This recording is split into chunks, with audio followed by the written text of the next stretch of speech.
Meaning of double dealing.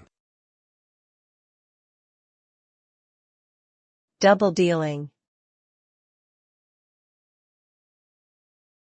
Double dealing. Double dealing.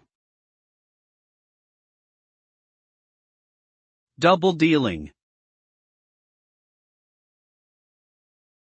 Double dealing refers to the act of dishonestly pretending to support or befriend someone, while secretly working against them for one's own gain. It is a type of betrayal where one presents themselves as an ally, but is actually being deceitful and disloyal. The result of double dealing can be damaging and hurtful, as it violates trust and creates a sense of confusion and mistrust in relationships. It can also lead to negative consequences such as lost opportunities, damaged reputation, and broken relationships.